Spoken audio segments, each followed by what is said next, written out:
Paz do Senhor a todos. Muito bom estar aqui novamente para compartilhar a palavra de Deus com os irmãos. Sempre um privilégio.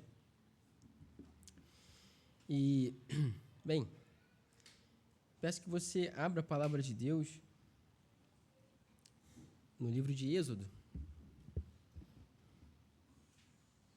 Êxodo capítulo 17.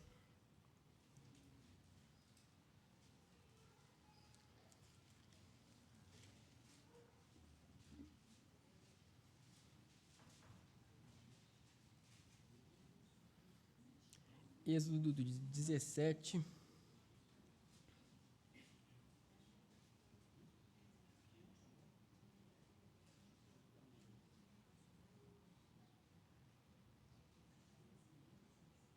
Eu sempre gostei muito de filme de guerra.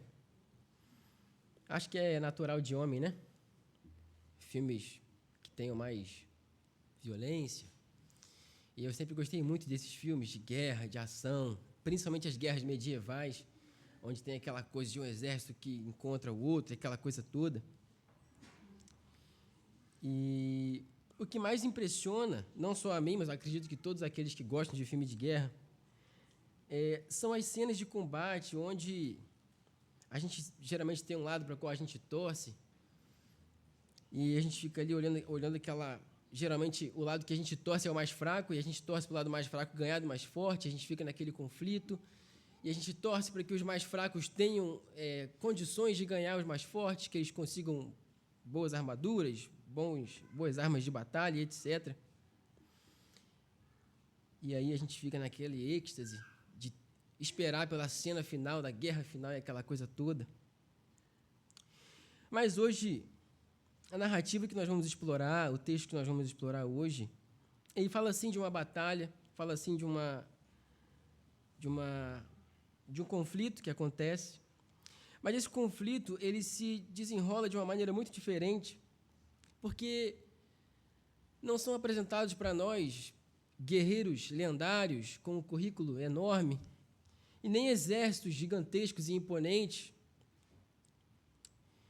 Não são apresentados para nós grandes cenas de ação. Entretanto, há um Deus que é chamado nas Escrituras e em outros lugares de Deus dos exércitos. E, embora essa guerra não seja marcada por grandes cenas de batalha, ela é marcada pela interferência do Deus dos exércitos, que através do seu amor, do seu obstinado amor pelo seu povo, ele concede vitória ao seu povo. É uma cena de batalha onde a batalha não é a mais importante, mas o mais importante e o destaque aqui está no obstinado amor de Deus que preserva o seu povo, apesar desse povo. E hoje a gente vai falar um pouquinho sobre isso. Esse amor obstinado de Deus em salvar o seu povo e as implicações desse amor em meio às batalhas da nossa vida. Eu peço que você acompanhe a leitura a partir do verso 8. Inicialmente, nós vamos ler os versos 8 e 9 somente. Amém? Diz assim o texto: Então vieram os amalequitas e atacaram Israel em Refidim. Com isso, Moisés ordenou a Josué: Escolha alguns homens e vá lutar contra os amalequitas. Amanhã eu estarei no alto do monte e o bordão de Deus estará na minha mão. Amém. Por enquanto só até aí, vamos orar. Senhor, nós te louvamos por essa oportunidade preciosa de estar diante da tua palavra. Obrigado, Senhor, porque esse é o meio pelo qual o Senhor escolheu se comunicar a nós. E nós sempre somos, Senhor, por ele instruídos, abençoados. E nós cremos que hoje não será diferente. Eu peço que o Senhor use a minha vida, apesar de minhas fraquezas e de minhas limitações, que o Senhor venha falar à tua igreja e transmitir, Senhor, a mensagem que está em teu coração, de maneira que o teu nome seja glorificado e a tua igreja seja edificada, Senhor, em nome de Jesus. Amém.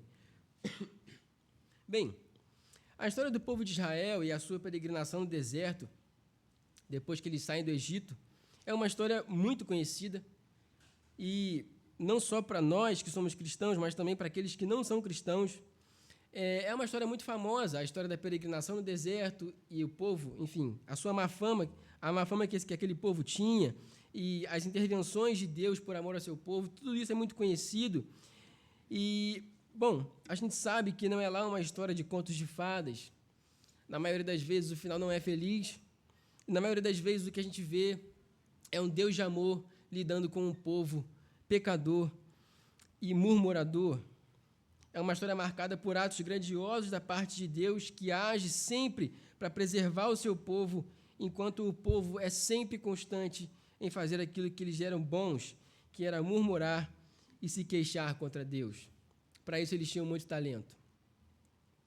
E quando a gente lê o finalzinho do livro do Gênesis, nós temos lá a famosa narrativa de Jacó e sua família, que vão morar no Egito, depois daquela série de eventos que ocorrem entre José e seus irmãos, quando ele é vendido como escravo, e ele vai para o Egito, e ali ele começa a subir a sua patente, digamos assim, e até ele se tornar governador do Egito. Claro que eu estou resumindo muito a história, mas é uma história também muito conhecida.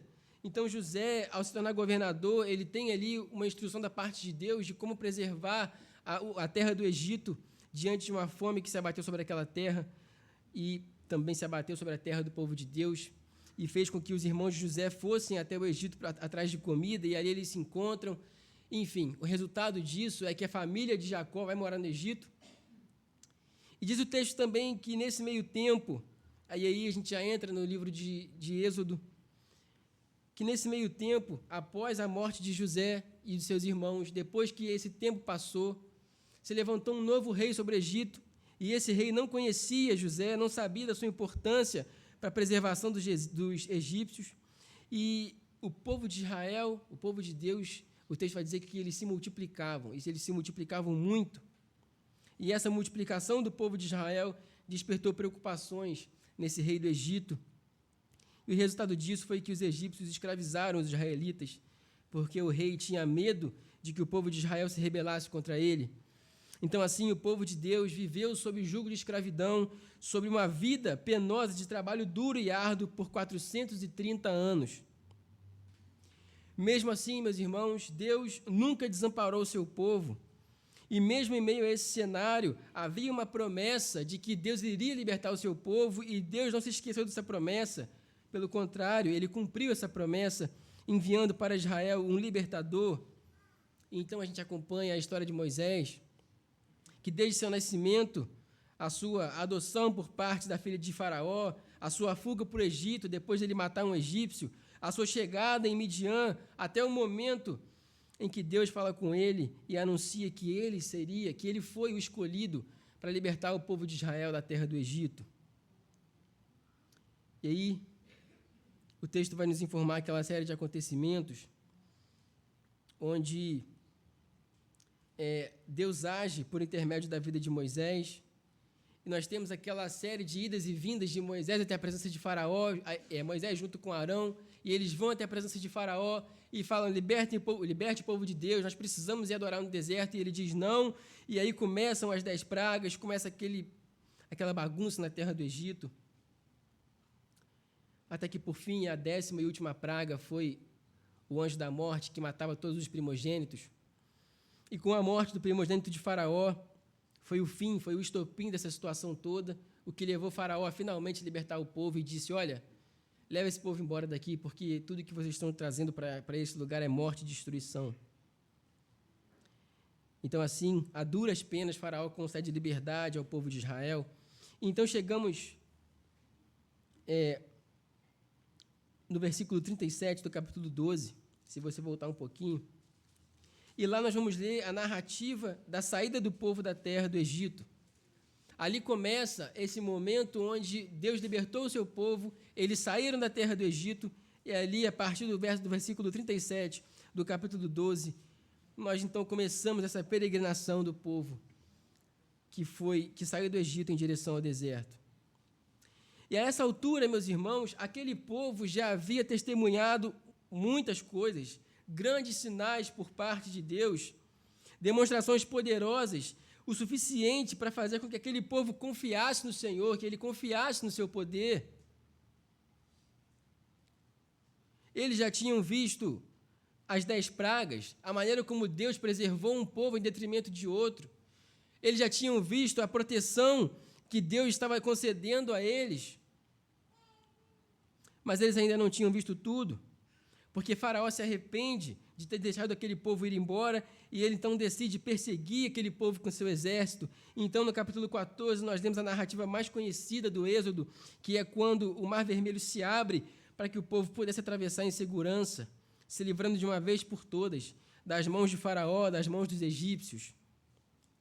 Finalmente, festa no arraial. Moisés e o povo entoam um cântico, a Miriam pega lá o tamborim e ela conduz as mulheres em dança e celebração ao Senhor, festa. Finalmente aquele povo estava livre dos egípcios, livre do jugo de Faraó, e a partir dali foi só festa, foi só alegria. O povo viveu em fidelidade a Deus e tudo deu certo. É isso? Não. Então, logo esse momento passou, depois de testemunhar tantas maravilhas, tantos sinais por parte de Deus, então logo esse momento passou e o povo começou a caminhada no deserto, lá no versículo 22 do capítulo 15, eles começam então a fazer aquilo que eles faziam de melhor, que era murmurar. Lá no verso 22 do capítulo 15, vai dizer assim: Moisés e o povo de Israel, Moisés fez o povo passar do Mar Vermelho e eles foram para o deserto. E o texto vai dizer que eles começaram a caminhar e, no entanto, não puderam beber água. E o povo, verso 24 vai dizer que o povo murmurou contra Moisés, dizendo: o que vamos beber? E a partir daí, meus irmãos, eles começam a murmurar. A grande questão é a seguinte: será que eles já não tinham visto o suficiente? Será que Deus já não tinha feito coisas maravilhosas o suficiente para que eles acreditassem que a falta de água não seria um problema? Que Deus poderia, do nada, fazer surgir água para eles? Será que tudo que Deus fez não foi o suficiente para que eles confiassem que o Senhor era um Deus de milagres e que Ele queria preservar aquele povo? Então, nós chegamos no nosso contexto imediato. E a questão central da porção que envolve o finalzinho do capítulo 15 até o final do capítulo 17, que é o nosso texto de base hoje, essa porção toda, essa porção maior, diz respeito à providência divina para a sobrevivência do povo de Israel no deserto, suprindo as necessidades mais básicas de um povo murmurador. Então, acontece, dentro desse bloco maior, acontecem 4 episódios. E esses 4 episódios tratam da mesma necessidade, das necessidades básicas de Israel, que são a provisão de alimento, a provisão de água no deserto e uma necessidade fundamental, que era a libertação dos povos inimigos. Então, Israel, uma vez no deserto, tinha essas 3 necessidades: provisão de alimento, provisão de água e libertação dos povos inimigos. Então, se você pegar o finalzinho do capítulo 15 até o final do capítulo 17, você vai ver que é disso que se trata. É Deus cuidando do seu povo, é Deus preservando o seu povo. Como nós dissemos antes, o povo de Israel, depois de tudo que viram, eles tinham razões o suficiente para crer que Deus iria supri-los em cada uma de suas necessidades. Mesmo assim, o povo murmurava porque duvidava. Entretanto, Deus se provou soberano em todas as situações adversas que o povo enfrentou. Deus deu mais provas ainda para os israelitas de que Ele não só pode, como é do seu desejo, salvar e preservar o seu povo. Deus não só pode, como Ele quer salvar um povo. Deus ama e Ele tem um amor obstinado por esse povo, e aconteça o que acontecer, Ele vai preservar esse povo. E no capítulo 17, o povo murmura mais uma vez por falta de água, no comecinho do capítulo 17. Quer dizer, eles já tinham visto um milagre, eles já tinham sido abençoados por um milagre, onde uma água amarga havia se tornado em uma água boa para consumo, que é o texto do capítulo 15. E mais uma vez eles se encontram sem água. Bom, em teoria, eles já deveriam ter no seu coração o seguinte: se Deus deu uma vez, Ele pode dar a segunda. Não. Eles começam com aquela ladainha: por que você, Moisés, nos tirou do Egito para nos matar no deserto? Porque, olha, Moisés, santo homem, para aguentar essa gente. Porque não foi fácil. E o povo murmura, então, mais uma vez, por falta de água. Um episódio que, mais uma vez, marcou essa falta de fé do povo de Israel no seu Deus. Então, Moisés chama aquele lugar onde eles estavam de Massá e Meribá, um nome que significa que o povo foi provado e foi reprovado. Um nome para que Israel se lembrasse que eles intrinsecamente tendem a desobedecer e a não confiar no Senhor. E olha que coisa, como isso era sério. Vai dizer o verso 7 do capítulo 17, que Moisés chamou o nome daquele lugar de Massá e Meribá, como vimos, um nome que diz respeito a uma provação, e o povo foi provado e foi reprovado, por causa da discussão dos filhos de Israel e porque tentaram o Senhor dizendo, está o Senhor no meio de nós ou não? Depois de tudo que viram, depois de tudo que testemunharam, depois de tantos milagres recebidos da parte de Deus, depois de tanta provisão do Senhor, depois de atravessar um mar em pés secos, depois de ver uma água amarga se tornando em água doce, depois de ver comida literalmente caindo do céu, eles tiveram a audácia de perguntar e de tentar o Senhor, dizendo, está o Senhor no meio de nós ou não? O que mais aquele povo precisava ver ou ter para ter a certeza de que o Senhor estava com eles? Eles não viram o bastante? Eles já não tinham provado o suficiente da bondade de Deus e da misericórdia de Deus? Mas isso também acontece conosco, é ou não é? Quantas coisas você já viu, meu irmão e minha irmã, da parte de Deus? Quanta coisa o Senhor já não fez na sua vida? Quantos milagres você já não testemunhou? Quantas vezes o Senhor já não provou ser um Deus fiel a você? E em alguma pequena dificuldade você se pergunta, será que Deus está comigo ou não? Porque, no fim das contas, nós somos iguais àquele povo. A diferença é que a gente não está no deserto. E por isso que a gente parece que a gente murmura menos. Mas aquele povo já tinha visto muita coisa. Então, das 3 necessidades básicas que nós citamos, falta de água, falta de alimento e a libertação dos povos inimigos, eles já tinham visto 2. Então, faltava uma. Eles precisavam de uma situação onde eles tivessem certeza de que Deus iria os livrar dos povos inimigos. E é justamente isso que eles viram no contexto do nosso texto.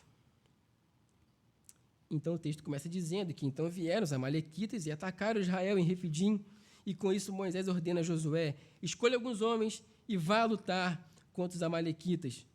Amanhã eu estarei no monte e o bordão de Deus estará comigo, estará em minha mão. Essa era uma situação inédita. Na verdade, esse texto aqui, ele é cheio de coisas inéditas. E você vai perceber isso no decorrer da nossa meditação. Então, essa situação para eles era uma situação inédita, ser atacado por outro povo no deserto, isso ainda não tinha acontecido. Então, os amalequitas, que são esse povo que atacam eles eram um povo seminômade. Eles viviam espalhados pelas terras do sul, as terras que a Bíblia chama de Negueb. Você pode conferir isso em Números, capítulo 13, verso 29. E os amalequitas eram descendentes de Esaú, irmão de Jacó, e eles tinham como objetivo atacar povos que passavam por ali, povos estrangeiros, assim como o povo de Israel, para ameaçá-los e tirar vantagem deles. E esse ataque que o verso 8 menciona, não é um ataque, como nós falamos no começo, hollywoodiano, quando vem aquele exército, se junta e parte para cima deles, aquela coisa toda, não. É uma atitude, essa atitude dos amalequitas, esse ataque aqui é uma atitude covarde.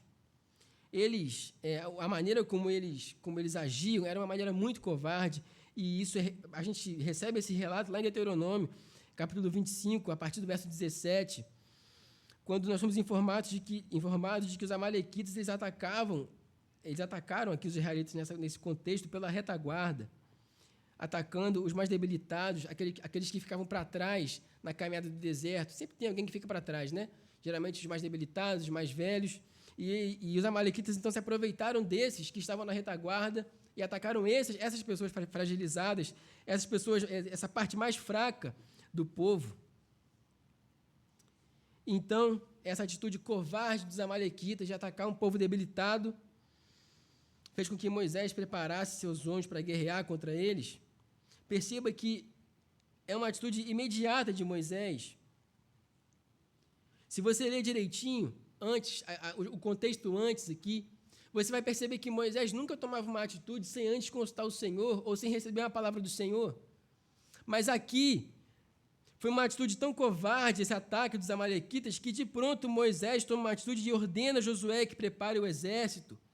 E isso, meus irmãos, não significa que Moisés aqui agiu em rebeldia a Deus. Muito pelo contrário, isso mostra que Moisés estava alinhado à vontade de Deus, que era preservar o seu povo.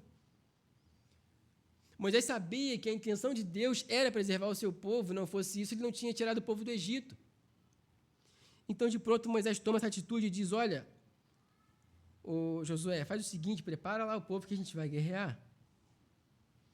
E essa é a primeira vez que Josué é mencionado na Bíblia. Eu falei que era um texto cheio de coisas inéditas. No capítulo 24, no verso 13, do livro de Êxodo, nós somos informados que Josué ele era auxiliar de Moisés, e certamente esse ofício que ele exercia já era exercido aqui a essa altura, o que faz com que Moisés colocasse ele como chefe para guerrear nessa batalha.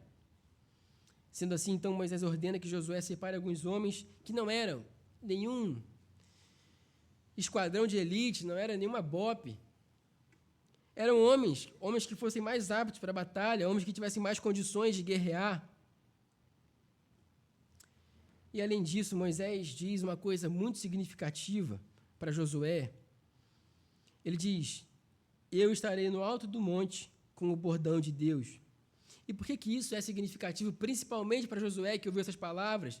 Porque esse bordão é o mesmo bordão que Moisés e Arão utilizaram para invocar as pragas de Deus no Egito. Isso é, para os leitores originais e para Josué, havia uma conexão óbvia aqui de que era o seguinte, se o bordão de Deus estava presente nas 10 pragas, quando Deus guerreou contra um povo inimigo, o fato desse bordão estar presente de novo significa que Deus vai dar vitória de novo para nós contra os nossos inimigos. Então, Moisés passa essa informação para Josué, e isso significava então que os inimigos de Israel seriam derrotados, assim como aconteceu no Egito. Mas não por causa do bordão, mas por causa daquilo que o bordão simbolizava, que era a presença de Deus no meio do seu povo, ferindo seus inimigos. Essa era a representação do bordão, a presença de Deus no meio do povo, ferindo os inimigos do povo de Deus. O bordão, meus irmãos, ele era apenas um símbolo daquilo que Deus iria operar no meio do seu povo, através da sua graça e da sua misericórdia, por causa do seu amor obstinado pelo seu povo. O bordão não tem poder nenhum, mas ele estava sob posse de Moisés, e Moisés estava sobre o poder do Deus Altíssimo. O poder vem de Deus, a vitória vem do Senhor. É Deus quem opera os milagres no povo de Israel através da vida de Moisés. Moisés, o bordão, Arão, eles não têm poder em si mesmos, o poder vem do Senhor. Mas o símbolo era muito importante para eles. Então, assim acontece. Vai dizer o texto do verso 10 até o verso 13, o seguinte, Josué fez como Moisés lhe havia ordenado e lutou contra os amalequitas. Porém, Moisés, Arão e Hur subiram para o alto do monte. Quando Moisés levantava as mãos, Israel vencia. Quando, porém, ele abaixava a mão, os amalequitas venciam. Quando as mãos de Moisés ficaram pesadas, pegaram uma pedra e puseram por baixo dele para que Moisés sentasse. Arão e Hur sustentavam as mãos de Moisés, um de um lado e outro do outro, e assim as mãos deles ficaram firmes até o pôr do sol. E Josué destruiu os amalequitas a fio da espada. Josué segue as ordens, então, do seu líder, Moisés, e ele vai com seus homens para a batalha. Então, nós somos apresentados a mais 2 personagens que compõem a nossa narrativa. Um que é bem conhecido, Arão, que é o companheiro de Moisés, né, de longa data, desde lá da libertação do Egito, está sempre com Moisés. E também outro menos conhecido, que é Hur. Muito se discute sobre quem é esse Hur, se ele é o mesmo que aparece no capítulo 31, verso 2, e sendo assim, ele seria o avô de Bezalel, da tribo de Judá, ou se esse Ur é outro. O que nós temos certeza é que esse Ur aqui é o mesmo que aparece novamente no capítulo 24, verso 14, onde ele e Arão estão juntos novamente, e ao que tudo indica, então, Ur era um amigo, um braço direito ali de Arão, e eles estavam sempre juntos. Mas o mais importante para nós, meus irmãos, não é saber quem é ele, mas o papel que ele e Arão desempenharam naquele monte junto com Moisés no momento da batalha.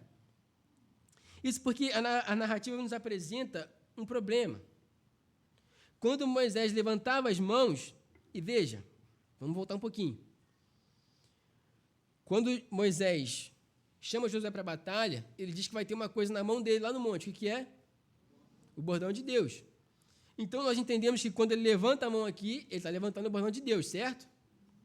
Muito bem. Então, quando Moisés levanta a mão, Israel vence. Mas quando ele abaixa a mão, os amalequitas vencem. E ao que tudo indica, essas mãos levantadas, segurando o bordão, eram um ato intercessório de Moisés em favor do seu povo, em favor dos israelitas na batalha. Mas o mais interessante é que, como nós falamos no começo, o contexto da batalha, o contexto é um contexto de batalha, mas nós não somos inseridos no campo de batalha. Imagine você um filme de guerra sem a cena de guerra. Eu e meu pai, a gente estava assistindo uma série recentemente, e aí a série ela vai te preparando até o final para a batalha final. E aí chega no final, não tem batalha. Foi uma das coisas mais frustrantes, né? Que não é possível. Mas aqui, meus irmãos, o autor faz isso de propósito. Ele nos leva até o monte onde estavam Moisés, Arão e Ur. E isso não é em vão, isso é intencional. A intenção dele é justamente focar a atenção dos leitores no fato de que a vitória não vem pelo fio da espada, nem pela força dos guerreiros. A vitória não está no campo de batalha. A vitória está onde está a presença do Senhor. A vitória vem do Senhor, é Deus quem concede a vitória contra os amalequitas.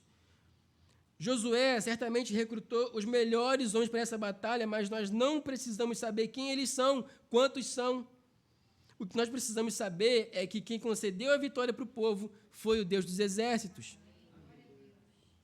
Os homens poderiam ser os mais fortes, os mais capacitados, mas se não fosse o Senhor, a vitória não viria. Porque a vitória vem das mãos de Deus. Perceba que um homem avançado em idade estava com seus braços estendidos e intercedendo pelo povo, e é isso, essa intercessão que simbolizava a presença de Deus, é o que estava garantindo a vitória do povo, e quando a presença de Deus, quando esse símbolo da presença de Deus era retirado, então vinha a derrota, porque a vitória vem das mãos do Senhor. Mas os braços de Moisés, ele já um homem avançado em idade, o braço dele cansou. E percebendo isso, Arão e Ur tomam ali rapidamente uma atitude para dar o apoio a Moisés. Eles botam Moisés sentado numa pedra. E eu leio esse texto e eu penso que ainda bem que Arão e Ur não eram da turma dos murmuradores, né? Porque fico imaginando que se eles fossem da turma dos murmuradores, a essa altura, eles iam ver essa situação aqui, né, quando Moisés abaixa o braço, e o povo começa a perder, e eles iam começar, olha lá, ó, Deus tirou a gente do Egito para morrer nas mãos dos amalequitas, é brincadeira. Mas Arão e Ur estavam aqui atentos ao que estava acontecendo e fizeram o que era correto. Meu irmão e minha irmã, saiba bem com quem você está andando. Se são pessoas que sabem o que está acontecendo, ou se são pessoas alheias ao que está acontecendo. Então, assim, com as mãos estendidas, simbolizando que Deus estava concedendo a vitória aos israelitas, aí sim, diz o texto que Josué destruiu os amalequitas a fio da espada. Não pelo poder de Josué, mas pelo poder de Deus. E isso não é difícil da gente entender, meus irmãos. É natural que um homem com um exército toque trombetas e muralhas caiam ao chão. Isso é uma coisa natural? Não é natural. E é isso que acontece lá na frente, na história de Josué.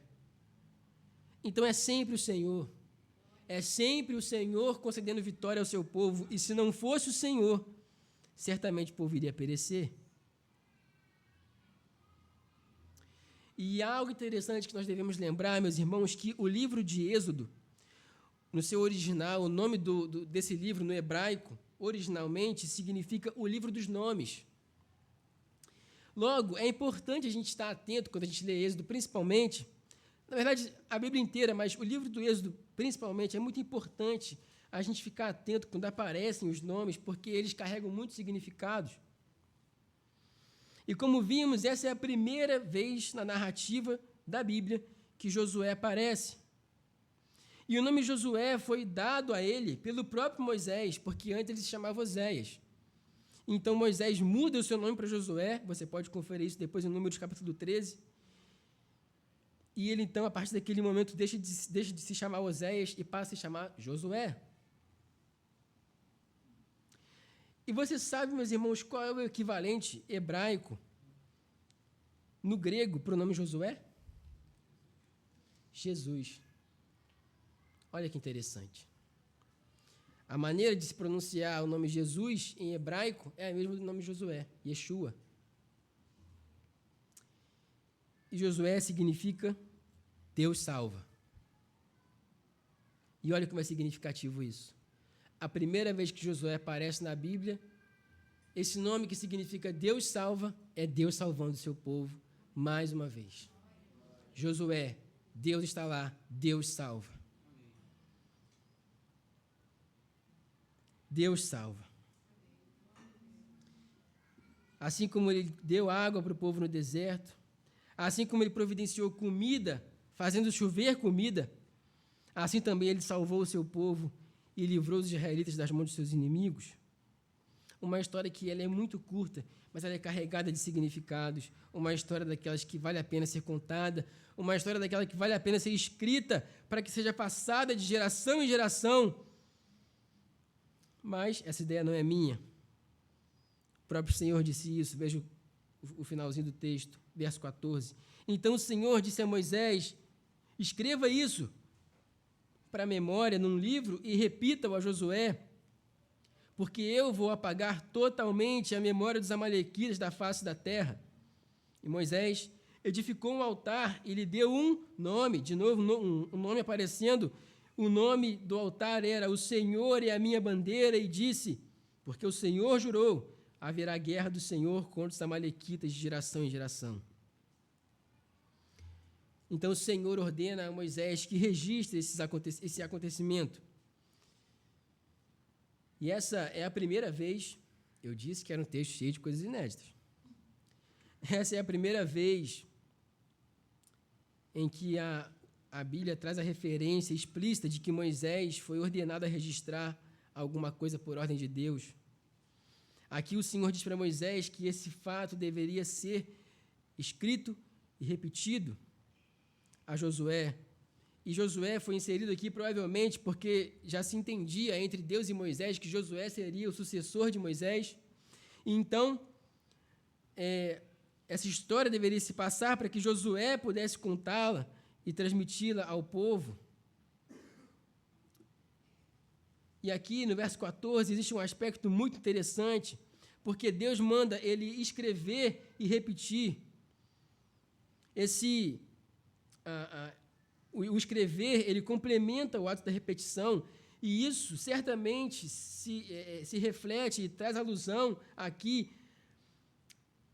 às grandes vertentes da cultura do povo de Deus, que são as tradições da escrita e a tradição oral. Sempre assim.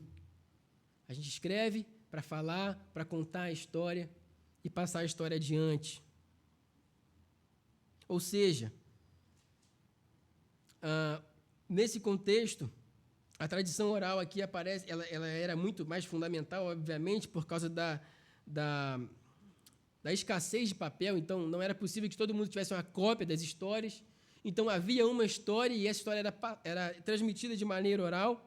E o fato de ter essa história em nossas mãos hoje significa que Moisés cumpriu a ordenança de Deus, ele registrou a batalha de Israel contra os amalequitas, e a história foi repetida, e repetida, e repetida, e ela chegou até mim e até a você. Não porque isso fosse um desejo de Moisés, mas porque foi um preceito do Senhor. O Senhor disse a Moisés: escreve isso, porque isso deve ser lembrado. E aqui, ainda no verso 14, há um trocadilho muito interessante, porque de um lado, Deus quer preservar a memória do seu povo, para que eles confiem, para que eles se lembrem dos grandes feitos do Senhor, e do outro lado, Deus quer apagar a memória daqueles que são inimigos do seu povo. Deus tem um compromisso com o seu povo. E isso é o que deve ser registrado, para que ninguém se esqueça. Deus tem um compromisso com o seu povo.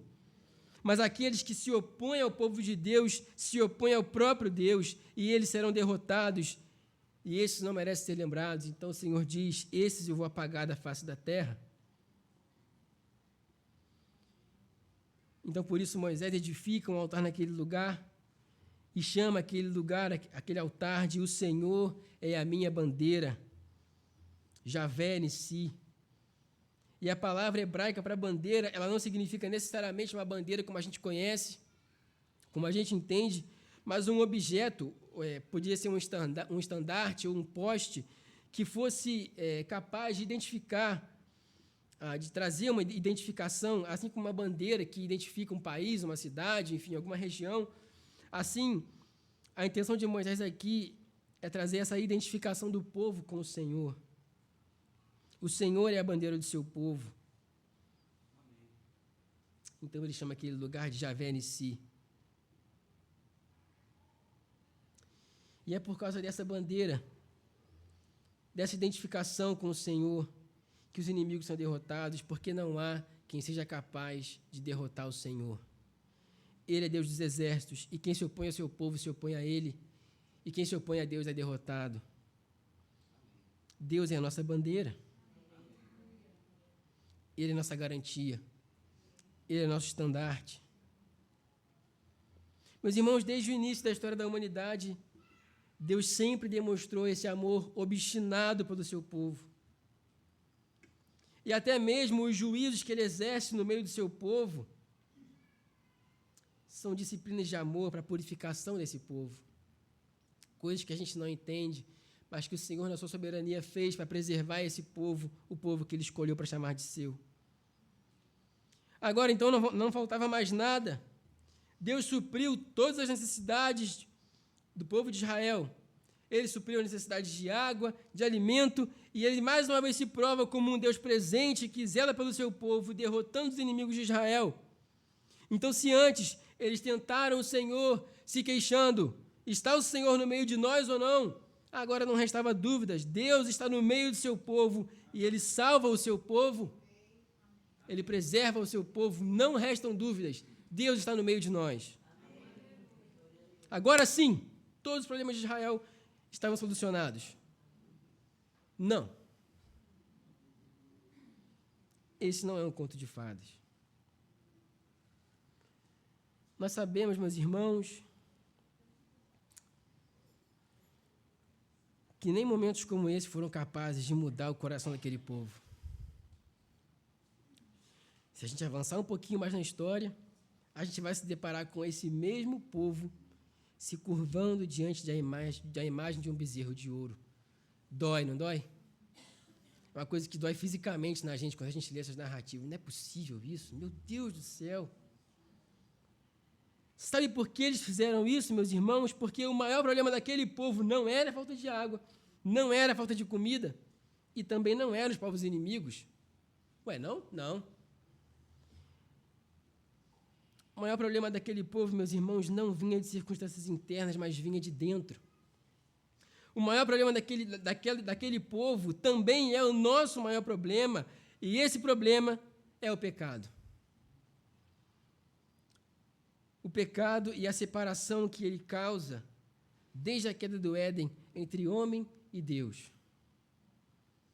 Por isso, aquele povo viu tanta coisa, testemunharam tantos sinais, viram tantas maravilhas. O Senhor supriu cada uma de suas necessidades e, mesmo assim, na primeira oportunidade que tiveram, se curvaram diante de um objeto, de um falso Deus.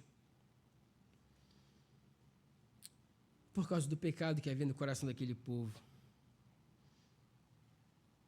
Perceba que enquanto eles estavam lá formando aquela festinha para se curvar diante do bezerro de ouro, o que Deus estava falando com Moisés na montanha? Meios para o povo parar de pecar. Meios para a purificação do pecado do povo. Porque é um povo pecador e eles precisam de purificação desse pecado, porque essa é a maior necessidade deles, mesmo que eles não soubessem, e meu irmão e minha irmã, essa também é a nossa maior necessidade. Nos ver livres dos nossos pecados. Porque, meus irmãos, enquanto Deus tem um amor obstinado pelo seu povo, nós somos obstinados em esquecer de Deus na primeira oportunidade que temos e pecamos contra Ele, exatamente como fazia o povo no deserto. A boa notícia é que nós poderíamos chamar essa porção que lemos de Evangelho. Sabe por quê? O que significa Evangelho? Boa nova, boa notícia. E nesse contexto, há uma boa notícia: Deus salva. Isso se revela no nome de Josué. Deus salva. Deus está cuidando do seu povo. Então, meu irmão e minha irmã, o maior problema daquele povo, que também é o nosso maior problema, só poderia ser vencido através de outra batalha que aconteceu muitos anos depois, mas numa imagem muito familiar. 3 homens em cima de um monte. O homem do meio, com seus braços estendidos, concedendo vitória para o seu povo. Porém, aqueles que estavam à direita e à sua esquerda não ajudaram a sustentar as suas mãos. Essas mãos foram sustentadas por pregos romanos e pela força de um amor obstinado, de um Deus que ama e que salva o seu povo. Cristo, com as mãos estendidas no madeiro, no monte do Calvário, ele concedeu a vitória final sobre o pecado e sobre a morte. Amém. Assim como a vitória de Israel dependia da intercessão de Moisés, a nossa salvação, meus irmãos, depende da obra redentora de Cristo. O obstinado amor de Deus que foi até as últimas consequências, oferecendo seu próprio Filho para se sacrificar por amor a nós, concedendo a um povo imerecedor, a um povo murmurador, um povo pecador, um povo miserável. Ele concedeu a esse povo a maior vitória de todas, a vitória sobre o pecado e sobre a morte. E todos aqueles que creem no nome do Senhor serão salvos, porque as mãos abertas de Cristo em cima daquele monte simbolizam salvação para todo aquele que nele crê. Deus travou a maior batalha por nós.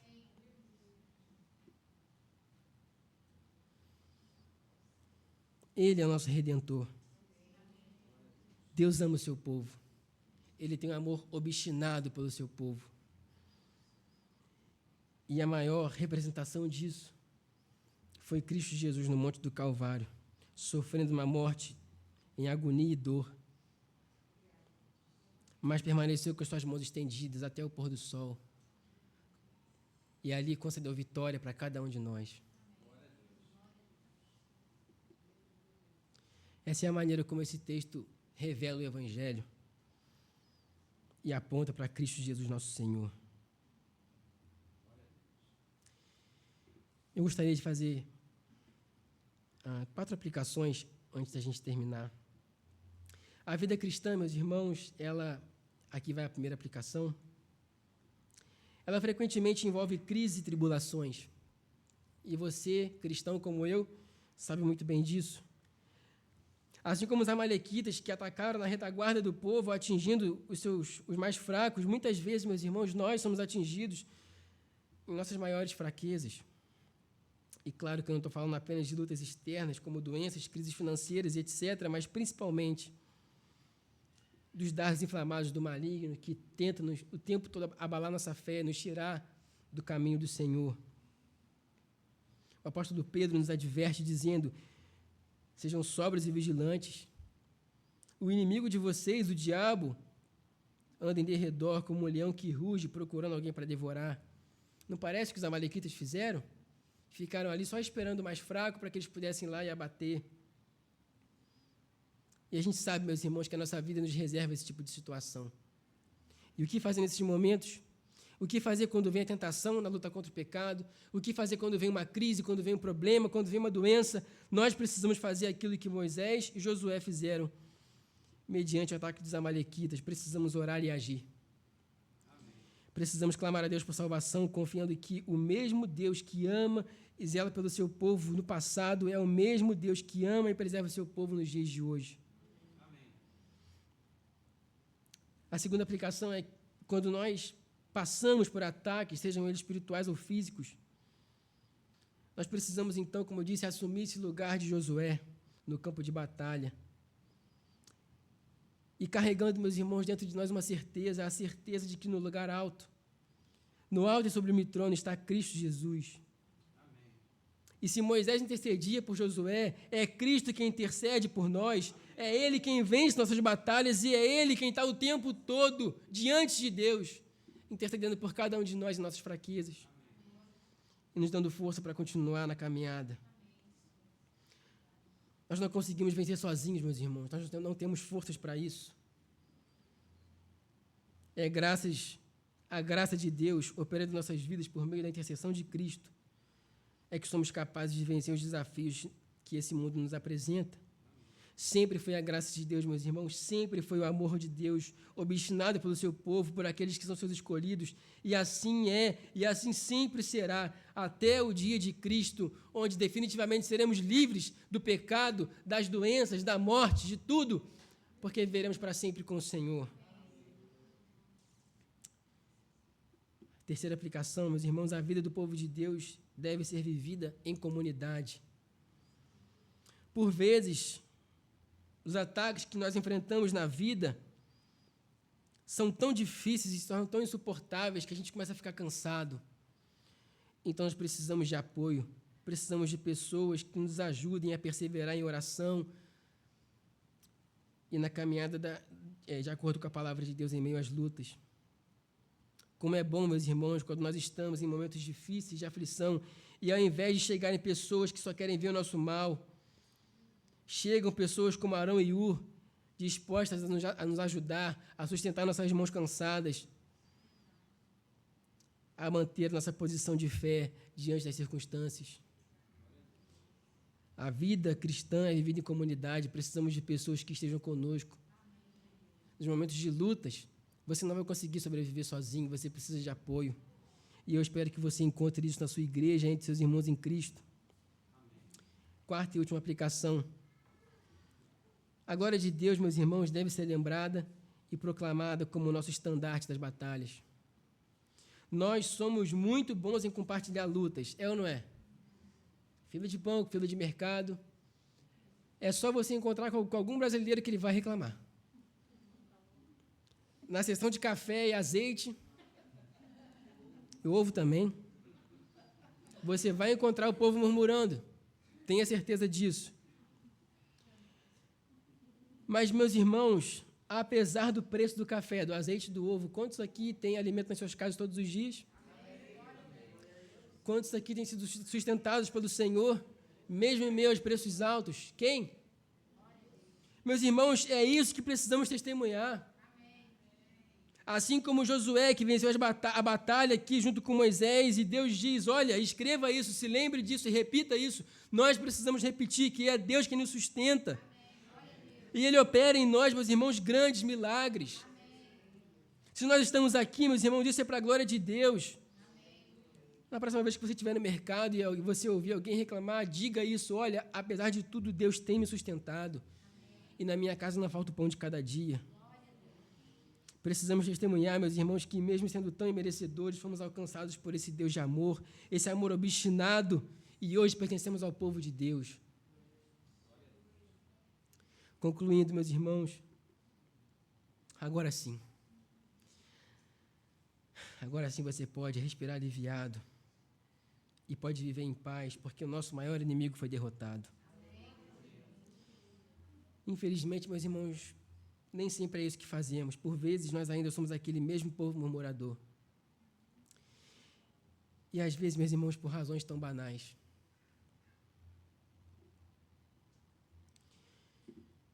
Geralmente isso acontece quando a gente se esquece de que o Senhor é nossa bandeira, Ele é o nosso estandarte, é Ele quem vai à frente das batalhas.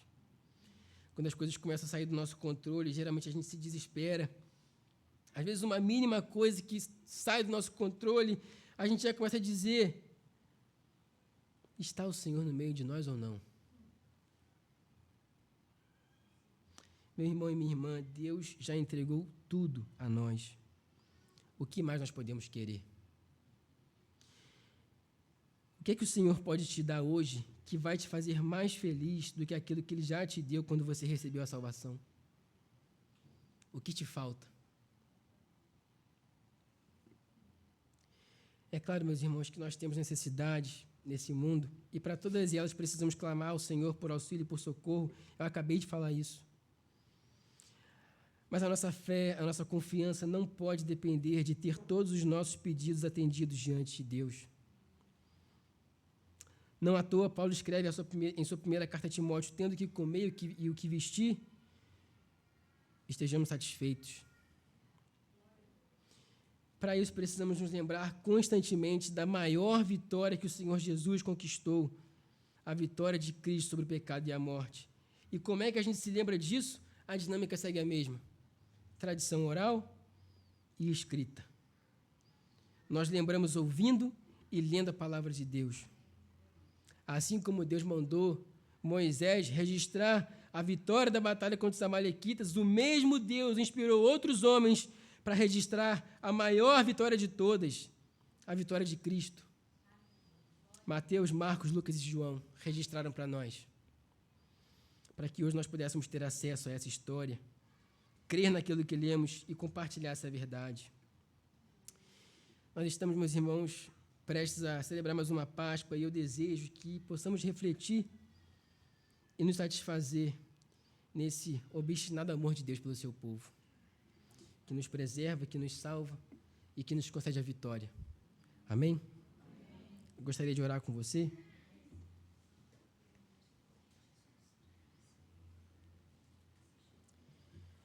Senhor Deus e Pai, nós nos chegamos até a Tua presença quebrantados, Senhor, porque nós olhamos para aquele povo do deserto e não vemos tanta diferença assim entre nós e eles.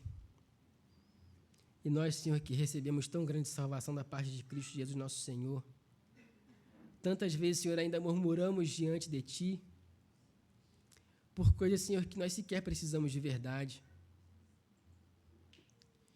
Ah, Senhor, se não fosse o Senhor, certamente já teríamos sido consumidos. É o Senhor quem vence nossas batalhas. É o Senhor quem vai diante de nós e nos preserva, Senhor, para a Tua honra e para a Tua glória.